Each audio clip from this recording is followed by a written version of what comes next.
तेंदुए की दावत। आज की हमारी कहानी एक ताकतवर तेंदुए और बुलबुलों की है। झुलमुल जंगल में एक खतरनाक तेंदुआ रहता था और उसी जंगल में बने तालाब में कुछ बुलबुले भी रहते थे। तेंदुआ जब भी तालाब में पानी पीने आता तो किसी न किसी बुलबुले के बच्चे को खेलते हुए अपना शिकार बना लेता। एक दिन सारे बुलबुलों ने मिलकर मीटिंग बिठाई और कहा, दोस्तों, ये तो तेंदुए की हद होती जा रही है। उसके शिकार करने की वजह से हमारे बच्चे काफी डर गए हैं। जब से वो तालाब पर पानी पीने आता है, हम में से कोई उसको डिस्टर्ब नहीं करता। तो फिर वो यहाँ पर क्यों आके हमारी जिंदगी हराम कर रहा है? हमें भी उसको सबक सिखाना ही पड़ेगा। पर हम तो बहुत कमजोर हैं, हम उसका क्या कर सकते हैं? कभी भी अपने आप को कमजोर मत समझो। और तेंदुए की सबसे बड़ी कमजोरी ये है कि वो अपना शिकार करके उसे कभी भी जमीन पर नहीं खाता। वो उसे लाकर पेड़ पर छुपा देता है, फिर आराम से खाता है, क्योंकि बाकी जानवर तो पेड़ पर चढ़ नहीं सकते, लेकिन हम तो पेड़ पर उड़ते हुए पहुंच सकते हैं ना।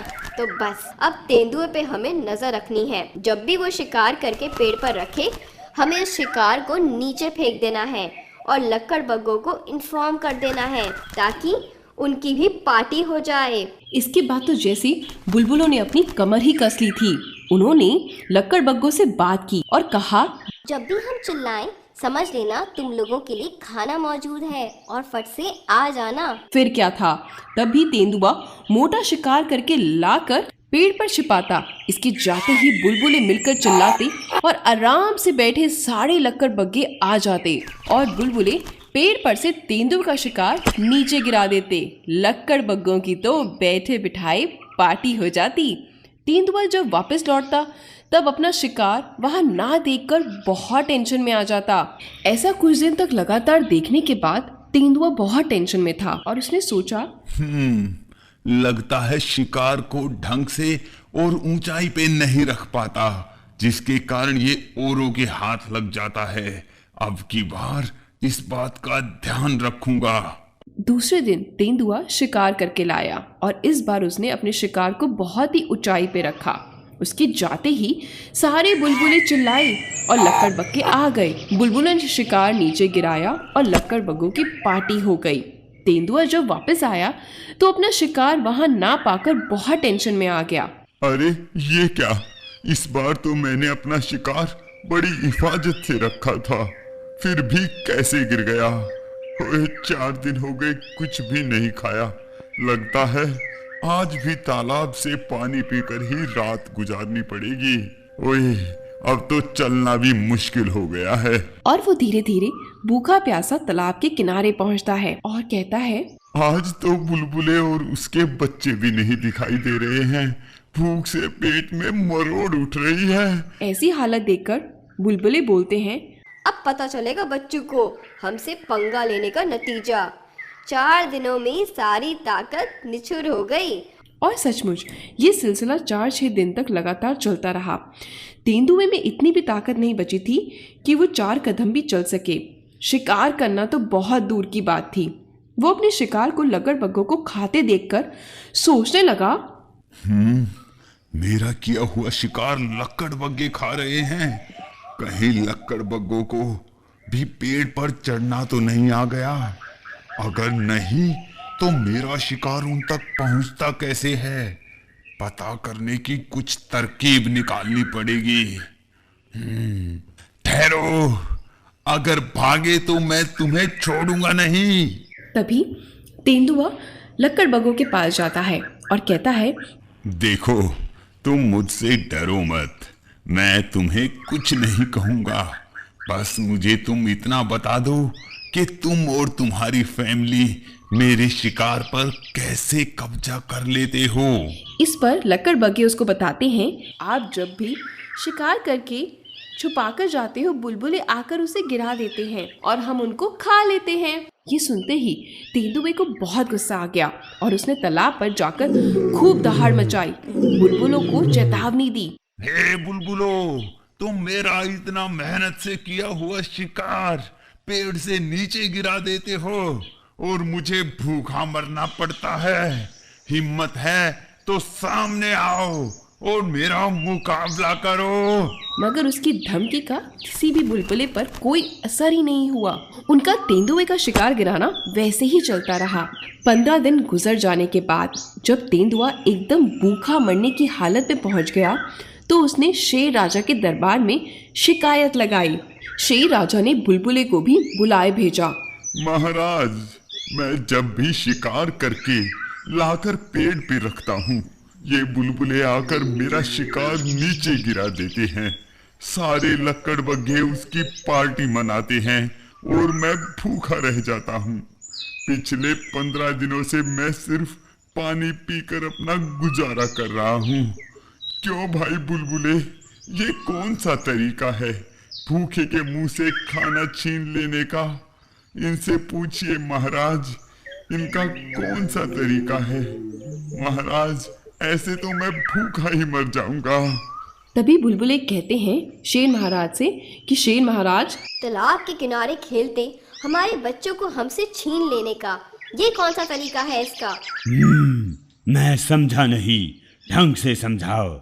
अगर ये जंगल में शिकार करते हैं और खाकर पानी पीने के लिए तालाब पर आते हैं तो हम कुछ नहीं कहते, क्योंकि तालाब सबके लिए है। पर वहाँ खेल रहे हमारे बच्चों का शिकार कर लेते हैं तो कैसे सहेंगे हम? क्यों सहेंगे हम? तभी हमने ये सब किया।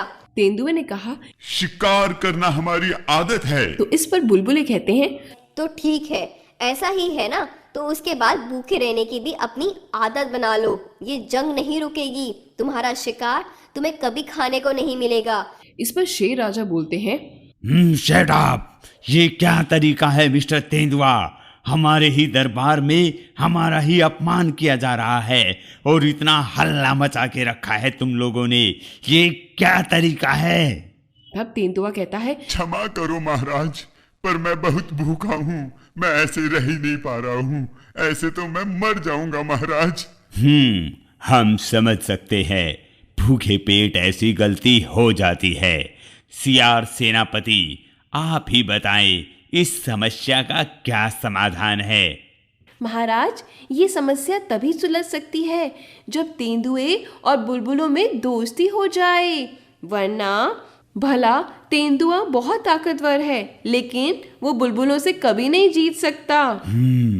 मैं मानता हूँ तेंदुए, तुम ताकतवर हो। तुम एक ही झपट्टे में किसी भी बुलबुले को अपना शिकार बना सकते हो, पर उसके बाद क्या बाकी बुलबुले तुम्हें अपना शिकार करने देंगे? देखो तेंदुए, समझदारी इसी में है कि तुम बुलबुलों से दोस्ती कर लो। तुम भले ही ताकतवर हो, पर इस सिचुएशन में तुम बुलबुलों के सामने बेहद कमजोर हो, और जब हम कमजोर हो जाएं तो हमें समर्पण कर देना चाहिए। बोलो, क्या बोलते हो सेनापति महाराज? शेर की इस बात पर सेनापति महाराज कहते हैं, आप बिल्कुल सही हैं महाराज। आप दोनों एक दूसरे से दोस्ती कर लो, और तुम्हारी दोस्ती जब जाहिर हो जाए, इसके लिए तेंदुए तुम बुलबुलों को उनके मनपसंद कीड़ों की पार्टी दो, और बुलबुले तुम तेंदुए की मनपसंद मीट की पार्टी दो। बोलो, मंजूर है? इस पर तय हुआ कि तेंदुआ सबसे पहले बुलबुलों को पार्टी देगा और उसके बाद बुलबुले तेंदुओं को पार्टी देंगे।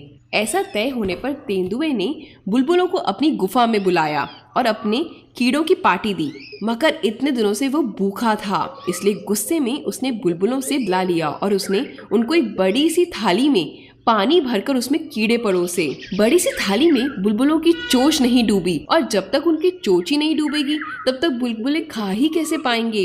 लिहाजा सारे बुलबुले सामने कीड़े होने के बाद भी अपना पेट नहीं भर सकते। वे समझ गए तेंदुए ने उनसे चालाकी की है। वे चुपचाप गुफा से बाहर आ गए और हो गई पार्टी। अब तेंदुए ने बोला, भाई बुलबुलो, मैंने तो पार्टी दे दी, अब अगली पार्टी तुम्हारी तरफ से है। बुलबुलों ने कहा, हाँ, हम तैयार हैं। आज शाम ही हम तुम्हें पार्टी देंगे। और उसी शाम को बुलबुलों ने तेंदुए को पार्टी दी। इतने दिनों से भूखा तेंदुआ लालच भरी इच्छा से उनके यहाँ पार्टी मनाने पहुंचा। वो हक्का बक्का सा रह गया। बुलबुलों ने एक लोटे में उसके मीट की पार्टी दी थी। लोटे का मुंह इतना पतला था कि काफी कोशिश करने के बाद भी तेंदुआ का मुंह उसमें घुसा ही नहीं और ना ही उसका पंजा उसमें घुसा। इस वजह से वो कुछ खा ही नहीं सका। लोटे के चारों तरफ इतना कीचड़ था कि अगर वो लोटा उलट देता उसका मीट कीचड़ में गिरता और वो खाने लायक ही नहीं रहता। ये देखते ही भूख और गुस्से से वो दहाड़ पड़ा। उसकी दहाड़ सुनकर शेर, हाथी, भालू दौड़े और उनके पास आए। क्या हुआ महाराज? देखो महाराज, इन्होंने मुझे लोटे में खाना परोसा है, मैं इसे खाऊंगा कैसे? ये बिल्कुल गलत बात नहीं है महाराज। ये तो टिट फॉर टैट है, जैसे को तैसा। इन्होंने हमें एक बड़ी सी थाली में एकदम पानी भरकर कीड़े परोसे। हमारी चोंच नहीं डूबी तो हम खा नहीं पाए, तो हमने भी इन्हें लोटे में पार्टी दी। अब ये भी खाकर दिखाएं। मिस्टर तेंदुआ, मैंने तुम्हें पहले ही कहा था, तुम शरारत बंद कर दो। तुम अपना घमंड दिखाने से बाज नहीं आए।